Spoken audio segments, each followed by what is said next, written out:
বিসমিল্লাহির রহমানির রহিম। সৈয়দ একাডেমির পক্ষ থেকে সমস্ত শিক্ষার্থীদের শুভেচ্ছা। আজকে তোমাদেরকে কিছু মৌল আছে যে সকল মৌল থেকে সরাসরি যোজনী বের করা যায় না, এইরকম কিছু মৌল আমি তোমাদেরকে দেখাবো।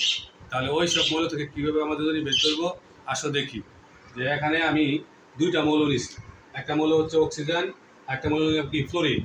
দেখো এখানে শেষের শক্তি স্তরে পি অরবিটালে 4টা ইলেকট্রন আছে, কিন্তু আমরা জানি যদি কোয়ান্টাম সংখ্যা মিল থাকে তাহলে ইলেকট্রন যোগ করে যোজনী নির্ণয় করতে হয়। তো 4 আর 2 কত 6, তো অক্সিজেন যোজনী 6 আছে, ঠিক আছে, কিন্তু অক্সিজেন অরিজিনাল যোজনী হচ্ছে কত 2।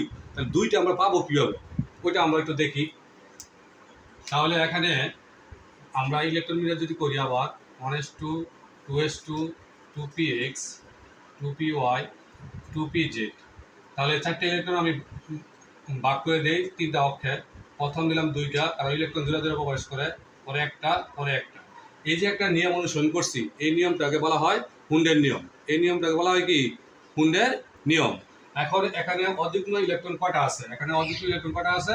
2টা। তাহলে এখানে যোজনী কত 2। তাহলে আসো এখন দ্বিতীয় মৌলটা দেখি। দ্বিতীয় মৌলের ক্ষেত্রে এখানে আছে কি ফ্লোরিন।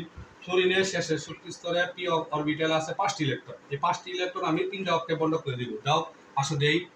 তাহলে 1s2 2s2 2px 2py 2pz, 5টা ইলেকট্রন। এখন প্রথমটা 2টা, পরেরটা দিলাম 2টা, 4টা হয়ে গেল, আরেকটা একটা। তাহলে শেষের শক্তি স্তরে ইলেকট্রন কটা আছে? একটা। তাহলে যোজনী আমরা কত লিখতে পারি? 1। আবার এখানে মিল আছে, 5 আর 2 কত লিখতে পারি আমরা? 7। তাহলে ফ্লোরিনের যোজনী হচ্ছে 1ও লেখা যায়, আবার কি 7ও লেখা যায়। তো 1 যে যোজনী এটাকে বলা হয় সক্রিয় যোজনী, আর 7 যা আছে ওইটাকে বলা হয় কি সর্বোচ্চ বা চরম যোজনী। আজকের ক্লাসটা যদি তোমাদের কাছে ভালো লেগে থাকে তাহলে অবশ্যই সবাই শেয়ার এবং কমেন্টস করে রাখবা। ধন্যবাদ সবাই।